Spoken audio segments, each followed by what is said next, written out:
Wabarakatuh. Eh, Sebelumnya di sini saya Kurnia Rahayu ingin akan menjalankan tugas teknik media penyuluhan untuk pertanian. Kebetulan di sini saya akan mewawancarai kepada Bapak. Kebetulan kita kenalan dulu ya Pak ya.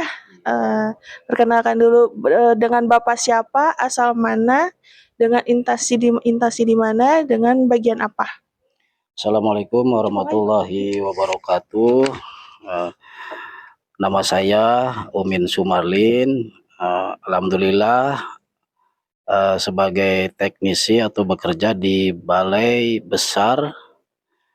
Sekarang kebetulan udah ganti lagi nama ya. Sekarang menjadi Balai Besar Perakitan Modernisasi Pertanian Tanaman Padi.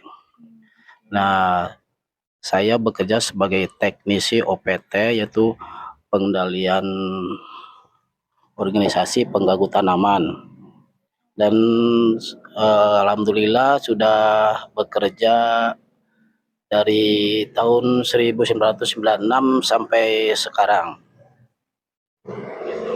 Mungkin sekilas tentang informasi pengenalan pribadi. Oh. Jadi mungkin ada beberapa pertanyaan yang ingin saya pertanyakan ya Pak. Kebetulan sesuai banget nih kebetulannya dengan pekerjaan Bapak dengan dunia hama Bapak di tentang pengendalian hama UPT.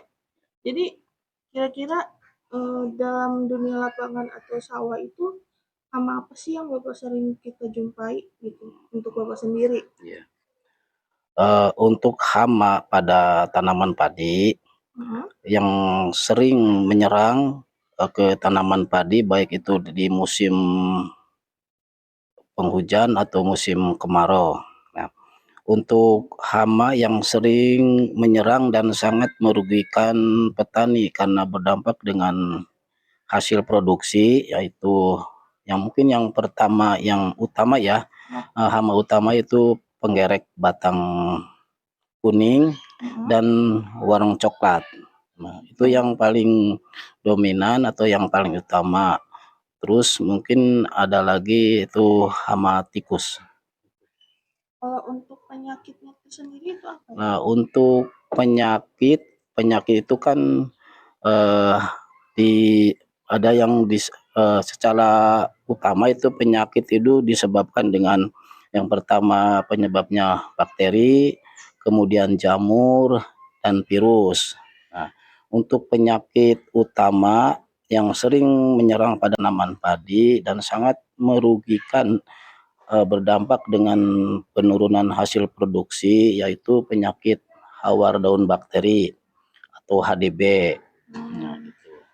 Kemudian penyakit tungro, penyakit blas, dan untuk yang musim atau penyakit utama lainnya tuh yang sangat-sangat merugikan dan menurunkan hasil produksi, itu penyakit yang disebabkan oleh virus, di mana virus ini ditularkan dengan vektor warna coklat. Itu penyakit kerdil hampa dan kerbi rumput. Kira-kira ada perbedaan hama atau penyakit kalau untuk dua musim kan kalau di Indonesia itu ada musim hujan dan kemarau. Ya. Kira-kira ada identik perbedaannya atau tidak Pak? Kalau Sama untuk hama itu kan karena eh, perkembangan hama dan penyakit sangat dipengaruhi dengan cuaca dan kelembaban. Oleh sebab itu mungkin ada pengaruhnya serangan hama dan penyakit pada musim hujan dan musim kemarau itu sangat berbeda.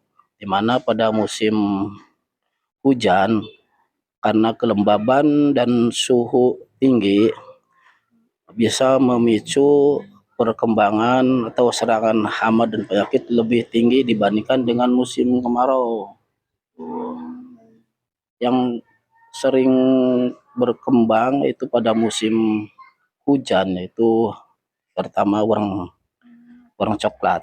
Nah, gitu. Untuk penggerek itu di musim kemarau lebih cenderung lebih tinggi populasinya. kalau pertanyaan selanjutnya Pak, Kalau dari musim yang sebelumnya dengan musim yang sekarang mungkin ya Pak, Iya. kira-kira lebih tinggi mana untuk hama yang dari musim hujan dengan musim Mm. kemarau? Kira-kira ada penurunan atau ada peningkatan kira-kira? Kalau untuk peningkatan dan penurunan itu juga dipengaruhi dengan sistem tanam. Karena di lokasi atau di daerah kita kebetulan eh, musim tanam kurang serempak sehingga pertumbuhan atau perkembangan hama penyakit itu tidak tidak terkendali, artinya tidak ada putusnya atau jedanya karena di sini sudah mulai panen atau pengolahan, sedangkan yang di sisi lain juga dia baru tanam. Gitu. Jadi sistem tanam yang tidak serempak bisa menimbulkan pertumbuhan atau perkembangan hama penyakit itu kan terus menerus, tidak ada putusnya. Kalau misalnya untuk selisih ya, kira-kira tuh yang tadi saya tanyakan itu ya Pak, Iya. kayak misalnya ada penurunan atau peningkatan untuk hama itu sendiri. Kira-kira kan kalau misalnya tahun lalu mungkin lagi tinggi-tingginya hama, tahun sekarang Ya. mungkin lagi turun-turunnya. Itu gimana tuh Pak, menurut Bapak? Kalau untuk eh, apa ya tadi Penurunan atau penurunan dan peningkatan dalam hama. peningkatannya jalan hama itu tadi kan dipengaruhi dengan sistem tanam yang tidak serempak. Hmm. Nah, kalau sistem tanamnya serempak, insya Allah untuk peningkatan serangan hama dan penyakit itu bisa berkurang. Oh. Dan untuk pengendaliannya juga, kalau tanam serempak itu setiap petani kan otomatis untuk pengendalian juga serempak juga. Hmm. Kira-kira untuk dari segi panen ya Pak, Mm-mm. itu sangat mempengaruhi yang sangat apa signifikan atau tidak Ya, kira-kira? untuk serangan hama yang tinggi jelas untuk mempengaruhi dengan hasil atau produksi yang dihasilkan. Contohnya serangan penggerek itu sangat sangat menurunkan hasil karena pertumbuhan tanaman itu tidak serempak dan tidak stabil. Sehingga untuk nanti pertumbuhan dan pengisian malai atau gabah dia akan terganggu. Ya. Terus untuk serangan penyakit juga sangat berpengaruh juga untuk hasil produksi karena Hmm. misalnya serangan ini ya serangan HDB itu kan menyerang dari daun atau daun bendera, Hmm. otomatis untuk pengisian malai dia akan terganggu, otomatis nanti si gabah itu pengisiannya sangat berkurang dan hasilnya pasti akan menurun. Kalau dari tahun kemarin dengan tahun yang sekarang, kira-kira ada peningkatan atau penurunan Pak dalam hasil panen untuk keseluruhan per tahun kita? Kalau tanam kemarin ya musim kemarin berarti MT2 Hmm. tahun 2024 itu hasil hasil ini ya hasil panen itu masih tinggi.